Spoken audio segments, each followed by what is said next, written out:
Praise the Lord. ദൈവത്തിൻ്റെ അതിപരിശുദ്ധ നാമം വാഴ്ത്തപ്പെടുമാറാകട്ടെ.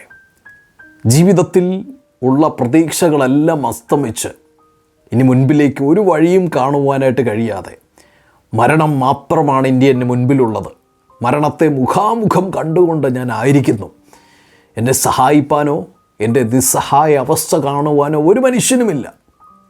എനിക്ക് ഞാൻ മാത്രം എന്നുള്ളതുപോലെ, തനിച്ചായതുപോലെ, ഒറ്റയ്ക്കായതുപോലെ കൂടെ ഉണ്ടായിരുന്നവരൊക്കെ മാറ്റപ്പെട്ടവരായി ഇന്ന് ഏകാന്തമായിട്ടുള്ള ഒരു സാഹചര്യത്തിൽ എവിടെയോ ചുരുണ്ടുകൂടി കിടക്കുന്ന ഒരു അനുഭവത്തിൽ ജീവിതത്തിൽ ഇനി മുൻപിലേക്ക് ഒരു വെളിച്ചവും കാണാതെ ഇരുൾ മാത്രം, മരണം മാത്രം മുൻപിൽ എന്നുള്ള അവസ്ഥയിൽ എൻ്റെ ഈ ശബ്ദം കേൾക്കുന്ന താങ്കളോട് ഇപ്രകാരം പറയട്ടെ, നിങ്ങൾക്ക് ഇനി ബഹുദൂരം യാത്ര ചെയ്യുവാനായിട്ടുണ്ട്. ദൈവത്തിന് ഇനിയും ചില കാര്യങ്ങൾ നിങ്ങളുടെ ജീവിതത്തിൽ ചെയ്യുവാനായിട്ട് കഴിയും. ഏതോ ചില പ്രശ്നങ്ങൾ, ഏതോ ചില വെല്ലുവിളികൾ, ചിലരുടെ വാക്കുകൾ, ചിലരുടെ കുത്തുവാക്കുകൾ, ചിലരുടെ നിന്ദിക്കുന്ന പരിഹസിക്കുന്ന ശബ്ദങ്ങൾ നിങ്ങളെ തകർത്തിരിക്കുകയാണെങ്കിൽ അല്പം കൂടെ വെയിറ്റ് ചെയ്യുക, അല്പം കൂടെ ദൈവത്തിനു വേണ്ടി കാത്തിരിക്കുക. ദൈവത്തിന് ഇനിയും നിങ്ങളുടെ ജീവിതത്തിൽ എന്തോ ചില കാര്യങ്ങൾ കൂടെ ചെയ്യുവാനായിട്ടുണ്ട്. ഒന്നും അവസാനിച്ചിട്ടില്ല. ദൈവത്തിന് ഇനിയും നിങ്ങളുടെ ജീവിതത്തിൽ ഒരു അത്ഭുതം ചെയ്യുവാനായിട്ട് കഴിയും. ഇങ്ങനെ പറയട്ടെ, എന്ത് വിഷയമാണോ നിങ്ങളെ ഭാരപ്പെടുത്തിക്കൊണ്ടിരിക്കുന്നത്, എന്ത് ശബ്ദമാണോ നിങ്ങളെ വേദനിപ്പിച്ചത്, എന്ത് ശബ്ദമാണോ നിങ്ങളുടെ ജീവിതത്തിലെ പ്രതീക്ഷകളെല്ലാം കെടുത്തിക്കളഞ്ഞത്, ആ വിഷയത്തിൽ നിന്ന് ദൈവം നിങ്ങളെ പുറത്തു കൊണ്ടുവരും. മാത്രമല്ല, ഇനിയും ബഹുദൂരം യാത്ര ചെയ്യത്തക്ക അളവിൽ, ഇനിയും ചില കാര്യങ്ങൾ കൂടെ നിങ്ങളുടെ ജീവിതത്തിൽ പൂർത്തീകരിക്കത്തക്ക അളവിൽ അഡ്വാൻസായിട്ട് ചില ദൈവീക നന്മകൾ, ദൈവീകമായിട്ടുള്ള ശക്തി, ഇനി മുൻപിലേക്ക് പോകുവാനായിട്ടുള്ള ഊർജം കൂടെ, ചില റിസോഴ്സുകൾ കൂടെ നിങ്ങളുടെ ജീവിതത്തിലേക്ക് പകർന്ന് നിങ്ങളുടെ ജീവിതത്തിൽ അണഞ്ഞുപോയ തിരിയെ കത്തിച്ചുകൊണ്ട് ഒരു പുതുവഴി തുറക്കുവാനായിട്ട് ദൈവം ആഗ്രഹിക്കുകയാണ്. ഏലിയാവ് എന്നുള്ള ശക്തനായിട്ടുള്ള പ്രവാചകൻ്റെ ജീവിതത്തിൽ ഇതുപോലെയുള്ള സാഹചര്യങ്ങൾ നമുക്ക് കാണുവാനായിട്ട് കഴിയും.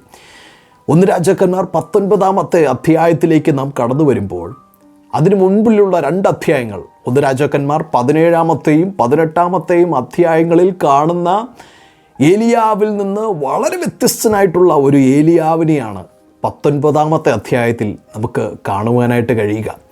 17-ാമത്തെ അധ്യായത്തിൽ ഒരു ബാക്ക്ഗ്രൗണ്ടുകളും പറയാതെ, ഒരു ഇൻട്രൊഡക്ഷനും കൂടാതെ ധൈര്യമായി ഇസ്രയേലിൻ്റെ രാജാവായ ആഹാബിൻ്റെ കൊട്ടാരത്തിലേക്ക് നടന്നു കയറി പാപം ചെയ്ത് ദേശത്തെ പാപത്തിലേക്ക് വഴി നടത്തിക്കൊണ്ട് ദേശത്തിൽ ബാലിൻ്റെ വിഗ്രഹങ്ങൾ സ്ഥാപിക്കുകയും ബാലിന് ക്ഷേത്രങ്ങൾ പണിയുകയും അശേര പ്രതിഷ്ഠകളെയൊക്കെ സ്ഥാപിച്ചുകൊണ്ട് ദൈവത്തിൻ്റെ എല്ലാ കൽപ്പനകളുടെ അതിരുകളെയും ലംഘിച്ച് മുന്നേറിക്കൊണ്ടിരുന്ന ആഹാബിനെ വെല്ലുവിളിക്കത്തക്ക അളവിൽ ദൈവത്തിൻ്റെ ശബ്ദമായി പ്രത്യക്ഷനാകുന്ന ഗിലെയാദിലെ തിശ്ബ്യനായ ഏലിയാവിനെ നാം കാണുമ്പോൾ നാം അത്ഭുതത്തോടെ അദ്ദേഹത്തെ നോക്കാറുണ്ട്.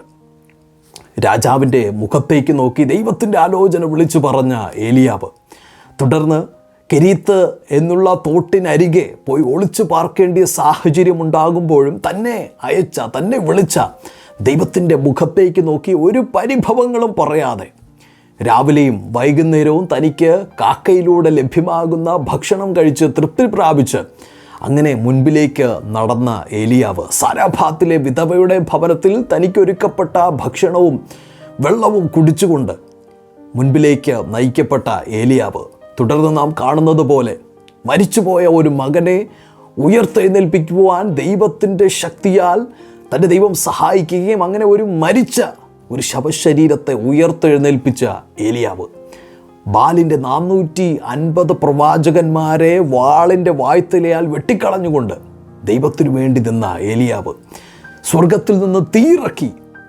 യാഗമൃഗത്തെ കത്തിക്കത്തക്ക അളവിൽ ദൈവത്തിൻ്റെ ശക്തി തിരിച്ചറിഞ്ഞ ഏലിയാ പ്രവാചകൻ 19-ാമത്തെ അധ്യായത്തിലേക്ക് നാം കടന്നു വരുമ്പോൾ അതിൻ്റെ 3-ാമത്തെ വചനത്തിൽ ഇങ്ങനെ നാം കാണുകയാണ്, അവൻ ഭയപ്പെട്ട് എഴുന്നേറ്റ് ജീവരക്ഷയ്ക്കായി പുറപ്പെട്ടു എന്ന് കാണുകയാണ്. 2 പദങ്ങൾ വളരെ ശ്രദ്ധേയമാണ്. ഒന്ന്, ഏലിയാവ് ഭയപ്പെട്ടു, ഏലിയാവിൻ്റെ ഉള്ളിലേക്ക് ഭയം കടന്നു വന്ന്. 2, അവൻ എഴുന്നേറ്റ് ജീവരക്ഷയ്ക്കായി പുറപ്പെട്ടു എന്ന് പറഞ്ഞാൽ തൻ്റെ ജീവനെ രക്ഷിക്കുവാനായിട്ട് താൻ ഓടി അകലുന്ന ഒരു കാഴ്ചയാണ് നമുക്കവിടെ കാണുവാനായിട്ട് കഴിയുക.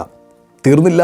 അതിൻ്റെ 4-ാമത്തെ വചനത്തിലേക്ക് വരുമ്പോൾ, താനോ മരുഭൂമിയിൽ ഒരു ദിവസത്തെ വഴി ചെന്ന് ഒരു ചൂരച്ചെടിയുടെ തണലിൽ ഇരുന്ന് മരിപ്പാൻ ഇച്ഛിച്ചു. തീർന്നില്ല. പിന്നെ താൻ ദൈവത്തോട് പറയുകയാണ്, ഇപ്പോൾ മതി യഹോവേ, എൻ്റെ പ്രാണനെ എടുത്തുകൊള്ളണമേ, ഞാൻ എൻ്റെ പിതാക്കന്മാരെക്കാൾ നല്ലവനല്ലല്ലോ എന്ന് പറഞ്ഞു. എല്ലാ പ്രതീക്ഷകളും അസ്തമിക്കപ്പെട്ട ഒരു മനുഷ്യൻ്റെ എല്ലാ സ്വഭാവങ്ങളും ഈ 2 വചനത്തിനകത്ത് നിന്ന് നാം കാണുകയാണ്. ഒന്ന്, ഏലിയാവ് ഭയപ്പെടുകയാണ്. അതിൻ്റെ കാരണം ഞാൻ പിന്നാലെ വിശദീകരിക്കാം. ഒന്ന്, തൻ്റെ ജീവിതത്തിലേക്കൊരു ഭയം കടന്നു വരികയാണ്. 2, തൻ്റെ ജീവൻ അസ്തമിക്കുവാനായിട്ട് പോവുകയാണ്. തൻ്റെ ജീവൻ ഇതാ തീർന്നു പോകുവാനായിട്ട് പോവുകയാണെന്നുള്ളൊരു ഭയം, ജീവരക്ഷയ്ക്കായി ഓടിപ്പോകേണ്ട ഒരു അനുഭവം ഈ ഏലിയാവിൻ്റെ ജീവിതത്തിലേക്ക് കടന്നു വരികയാണ്. മാത്രമല്ല, എല്ലാ പ്രതീക്ഷകളും അസ്തമിക്കപ്പെട്ട് എല്ലാ പോസിറ്റീവായിട്ടുള്ള ആറ്റിറ്റ്യൂഡും നഷ്ടപ്പെട്ടവനായ ഏലിയാവ് ദൈവത്തിൻ്റെ മുഖത്തേക്ക് നോക്കി പറയുകയാണ്, മതി ദൈവമേ, ഇനി എനിക്ക് ജീവിക്കണ്ട, ഇനി എനിക്ക് ജീവിച്ചിട്ട് ഒരു കാര്യവുമില്ല, എൻ്റെ ജീവനെ എടുത്തുകൊള്ളണമേ എന്ന് പറയപ്പെട്ട് എല്ലാ പ്രതീക്ഷകളും അസ്തമിക്കപ്പെട്ടവനായിരിക്കുന്ന ഒരു ഏലിയാവിനെ നാം അവിടെ കാണുകയാണ്. എന്താണ് അതിന് കാരണം? ബാലിൻ്റെ 450 പ്രവാചകന്മാരെ വാളിൻ്റെ വാഴ്ത്തലയാൽ വെട്ടി നശിപ്പിച്ചതുകൊണ്ട്, ദൈവത്തിനു വേണ്ടി താൻ അവിടെ നിന്നതുകൊണ്ട്, ആഹാബിൻ്റെ ഭാര്യയായ, ഇസ്രായേലിൻ്റെ രാജാവായ ആഹാബിൻ്റെ ഭാര്യയായ ഇസബേൽ ഏലിയാവിൻ്റെ അടുക്കലേക്ക് ഒരു ദൂതനെ വിട്ട് പറയുന്ന വർത്തമാനം ഇതാണ്, നാളെ ഈ സമയത്തിനകം നിന്നെ ഞാൻ തീർത്ത് കളയും, നാളെ ഈ സമയത്തിന് ശേഷം നീ ഈ ഭൂമിയിൽ അവശേഷിക്കുകയില്ല. ഈ ഒരു വർത്തമാനമാണ് ഏലിയാവിൻ്റെ ജീവിതത്തിൽ ഇത്രത്തോളം ഒരു പ്രശ്നമുഖരിതമായിട്ടുള്ളൊരു സാഹചര്യത്തിലേക്ക് തന്നെ തള്ളിവിട്ടത്.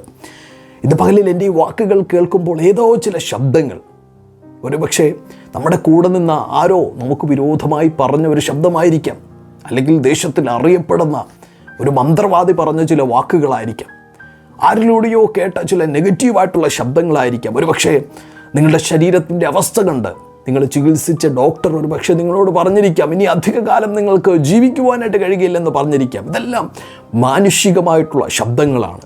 പല മാനുഷികമായിട്ടുള്ള ശബ്ദങ്ങളും മനുഷ്യൻ്റെ ഉള്ളിലേക്ക് ഭയം കൊണ്ടുവരാം, മരണഭീതി കൊണ്ടുവരാം, ജീവിതത്തിലെ പ്രതീക്ഷകളെല്ലാം കെടുത്തിക്കളയാം. മനുഷ്യൻ്റെ വാക്കുകൾക്ക് ശക്തിയുണ്ട്. എന്നാൽ കേൾക്കുക, ഏത് ശക്തിയുള്ള മാനുഷിക വാക്കുകളെക്കാളും ശക്തിയുള്ളവനാണ് നമ്മുടെ ദൈവം. അവന് ഏത് മാനുഷിക വാക്കുകളെയും ക്യാൻസൽ ചെയ്ത് നമ്മുടെ ജീവിതത്തിലേക്ക് ഒരു പോസിറ്റിവിറ്റി കൊണ്ടുവരുവാനായിട്ട് കഴിയും. നമ്മുടെ ജീവിതത്തിന് ഒരു പ്രതീക്ഷ നൽകുവാനായിട്ട് കഴിയും. നമ്മുടെ ജീവിതത്തിൽ നഷ്ടമായി പോയ പ്രതീക്ഷകളെ മടക്കി തരുവാനായിട്ട് നമ്മുടെ ദൈവത്തിന് ശക്തിയുണ്ട്. ഇങ്ങനെ മരിച്ചാൽ മതി, ഇതാ ദൈവമേ, എൻ്റെ ജീവനെ എടുത്തുകൊള്ളണമേ എന്ന് പറഞ്ഞൊരു ചൂരച്ചെടിയുടെ കീഴിൽ ചുരുണ്ട് മടങ്ങിക്കിടന്ന ഏലിയാവിനെ വെറുതെ വിടുവാനായിട്ട് ദൈവം തയ്യാറായില്ല. ദൈവം എന്താണ് ചെയ്തതെന്നറിയാമോ? ഒരു ദൂതനെ ഏലിയാവിൻ്റെ അടുക്കലേക്ക് അയക്കുകയാണ്. ഒരു ദൂതനെ അയച്ചു എന്ന് മാത്രമല്ല, കനലിൽ മേൽ ചുട്ട ഒരടയും ഒരു തുരുത്തി വെള്ളവുമായി ദൂതൻ ഉറങ്ങിക്കിടന്ന ഏലിയാവിൻ്റെ അടുക്കലേക്ക് കടന്നു വന്ന് തൻ്റെ കൈകളിലുള്ള ഈ ഭക്ഷ്യവസ്തുക്കൾ ഏലിയാവിൻ്റെ തലയ്ക്കൽ വച്ച് ഏലിയാവിനെ തട്ടി ഉണർത്തി ഏലിയാവിനോട് പറയുകയാണ്, എഴുന്നേറ്റ് തിന്നുക. ഏലിയാവ് കണ്ണു തുറന്നു, ആ ഭക്ഷണം താൻ കഴിച്ചു, കിടന്നുറങ്ങി. പിന്നെയും ഒരിക്കൽ കൂടെ ദൂതൻ തന്നെ തട്ടി വിളിച്ച് പറയുന്ന വാക്കുകൾ ശ്രദ്ധേയമാണ്. അതിൻ്റെ 7-ാമത്തെ വചനം, യഹോവയുടെ ദൂതൻ 2-ാം പ്രാവശ്യം വന്ന് അവനെ തട്ടി, എഴുന്നേറ്റ് തിന്നുക, നിനക്ക് ദൂരയാത്ര ചെയ്യുവാനുണ്ടല്ലോ എന്ന് പറഞ്ഞു. തൻ്റെ പ്രശ്നം ഭയമാണ്, തൻ്റെ പ്രശ്നം അവഗണനയാണ്, തൻ്റെ പ്രശ്നം ജീവരക്ഷയ്ക്കായിട്ടുള്ള ഭയമാണ്, അല്ലെങ്കിൽ മരണഭീതിയാണ്. തൻ്റെ പ്രശ്നം പ്രതീക്ഷകളെല്ലാം അസ്തമിക്കപ്പെട്ടതാണ്, ജീവിച്ചിട്ട് കാര്യമില്ല എന്നുള്ള തോന്നലുകളാണ്. ഇതൊന്നും അഡ്രസ്സ് ചെയ്യാതെ ദൂതൻ പറയുകയാണ്, എഴുന്നേറ്റ് തിന്നുക, നിനക്ക് ഇനി ഒരു ദൂരയാത്ര ചെയ്യുവാനായിട്ടുണ്ട്. ഇന്ന് പകലിൽ നിങ്ങൾ കേൾക്കേണ്ട ഈ വർത്തമാനവും ഇത് തന്നെയാണ്. നിങ്ങളുടെ പ്രശ്നങ്ങൾക്ക് എങ്ങനെ പരിഹാരമുണ്ടാകുമെന്ന് നിങ്ങൾ ചിന്തിക്കേണ്ട ഈ കാര്യമില്ല. ദൈവത്തിന് അതെല്ലാം സോൾവ് ചെയ്യുവാനായിട്ട് കഴിയും. പക്ഷേ നിങ്ങൾ കേൾക്കുക, നിങ്ങൾക്കിനിയും ഒരു ദൂരയാത്ര ചെയ്യുവാനായിട്ടുണ്ട്. നിങ്ങൾക്കിനിയും ജീവിച്ചുകൊണ്ട് കർത്താവിൻ്റെ മഹത്വത്തിനായിട്ട് ജീവിക്കുവാനായിട്ട് ദൈവം നിങ്ങളുടെ ജീവിതത്തെക്കുറിച്ച് പിന്നെയും ആഗ്രഹിക്കുകയാണ്. നഷ്ടമായിപ്പോയ വിദ്യാഭ്യാസം, തകർന്നുകൊണ്ടിരിക്കുന്ന കുടുംബജീവിതം, തലമുറകൾ വഴിതെറ്റിക്കൊണ്ടിരിക്കുന്ന ഒരു സാഹചര്യം, ഇനി അവർ മടങ്ങി വരുമോ എന്നുള്ള ചില ചിന്തകൾ, ഇതിനെയൊക്കെ നോക്കി ദൈവത്തിന് ഇന്ന് പകലിലും പറയുവാനായിട്ടുള്ളതില്ല. ഒന്നും തീർന്നു പോയിട്ടില്ല. ഇനിയും ഒരു ദൂരയാത്രയുണ്ട് നിങ്ങളുടെ കുടുംബജീവിതത്തിന്. നിങ്ങളുടെ ബിസിനസ്സിന് എല്ലാ മേഖലയിലും ദൈവീകമായിട്ടുള്ള ഒരു മുന്നേറ്റം തരുവാൻ ദൈവം ആഗ്രഹിക്കുകയാണ്. ഇതുവരെയുള്ള പ്രശ്നങ്ങൾക്ക് ഒരു ഭാഗത്ത് ദൈവം ഒരു സൊല്യൂഷൻ കണ്ടെത്തുമ്പോൾ തന്നെ, നിങ്ങളെ ഹീൽ ചെയ്യുമ്പോൾ തന്നെ, നിങ്ങളെ ഒരിക്കൽ കൂടെ പണിതുറപ്പിക്കുമ്പോൾ തന്നെ മറ്റൊരു ഭാഗത്ത് നിങ്ങൾക്ക് ആവശ്യമായിട്ടുള്ള ചിലതുകൂടെ ദൈവം ദാനമായി തരും. അതുതന്നെയാണ് ഈ ദൂതൻ ചെയ്യുന്നത്.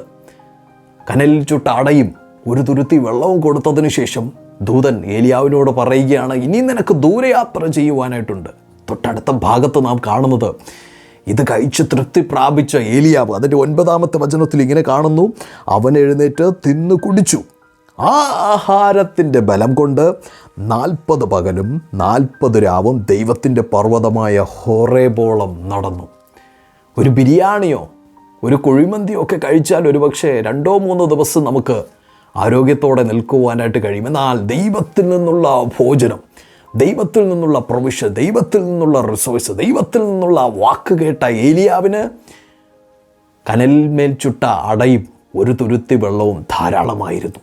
അതിൻ്റെ ശക്തി കൊണ്ട്, ആ ആഹാരത്തിൻ്റെ ശക്തി കൊണ്ട് 40 ദിവസം നടന്ന് ഹോറേബോളം എത്തിച്ചേരുവാൻ ദൈവം തന്നെ സഹായിച്ചു. തുടർന്ന് നമുക്ക് കാണുവാനായിട്ട് കഴിയും, വേദപുസ്തകം വായിക്കുമ്പോൾ നാം കാണുന്ന ഒരു പ്രത്യേക കാര്യമുണ്ട്. ഈ തന്നെ വെല്ലുവിളിച്ച, നാളെ ഈ നേരമാകുമ്പോൾ നിന്റെ ജീവൻ നിന്നിൽ അവശേഷിക്കയില്ലെന്ന് പറഞ്ഞ ഇസബേൽ പിന്നത്തേതിൽ മരണമടഞ്ഞു. തൻ്റെ ശവശരീരമോ തൻ്റെ ഒരു അംശം പോലും ഇന്ന് ഈ ഭൂമിയിൽ അവശേഷിക്കാതിരിക്കുമ്പോൾ അത്ഭുതകരമായിട്ടുള്ളൊരു കാര്യം പറയട്ടെ. മരണത്തെ മുഖാമുഖം കണ്ട, മരണത്തെ കണ്ട് ഭയന്ന, പേടിച്ച, ചൂരച്ചെടിയുടെ കീഴിൽ കിടന്നുറങ്ങി മതിയഹോവ എൻ്റെ ജീവനെ എടുത്തുകൊള്ളണമെന്ന് പറയപ്പെട്ട ഏലിയാവ് താൻ ഇന്നും മരണം കാണാത്തവനായി ജീവിക്കുകയാണ്. പിന്നത്തേതിൽ ദൈവത്താൽ താൻ എടുക്കപ്പെട്ടു. താൻ സ്വർഗത്തിലേക്ക്, ദൈവത്തിൻ്റെ സന്നിധിയിലേക്ക് ഒരു ഡയറക്റ്റായിട്ടുള്ളൊരു പ്രൊമോഷൻ തനിക്ക് ലഭ്യമായി എന്ന് വചനത്തിൽ നാം കാണുന്നു. എന്നെ കേൾക്കുന്ന പ്രിയരെ, ഇന്ന് നാം അനുഭവിക്കുന്ന വേദനകളുടെ മധ്യത്തിൽ ദൈവം ഒരു വിടുതൽ തരും. മാത്രമല്ല, പിന്നെയും മുന്നിലേക്ക് നടക്കത്തക്ക വിധത്തിൽ, പിന്നെയും മുന്നിലേക്ക് ഓടത്തക്ക വിധത്തിൽ ദൈവത്തിൽ നിന്നുള്ള ശക്തി ദൈവം തരും. ദൈവത്തിൽ നിന്നുള്ള പ്രൊവിഷൻ നിങ്ങൾക്ക് അനുഭവിക്കുവാനായിട്ട് കഴിയും. ദൈവത്തിൽ നിന്നുള്ള റിസോഴ്സ് ഉപയോഗിച്ച് പിന്നെയും ജീവിക്കത്തക്ക അളവിൽ നെഗറ്റീവായിട്ടുള്ള വാക്കുകളെല്ലാം ക്യാൻസൽ ചെയ്തുകൊണ്ട് ദൈവികമായ ശബ്ദം നിങ്ങളെ പിന്നെയും മുന്നിലേക്ക് നയിക്കും. അതിനായി ദൈവം നിങ്ങളെ ധാരാളമായി സഹായിക്കുകയും അനുഗ്രഹിക്കുകയും ചെയ്യുമാറാകട്ടെ. ആമേൻ. God bless U.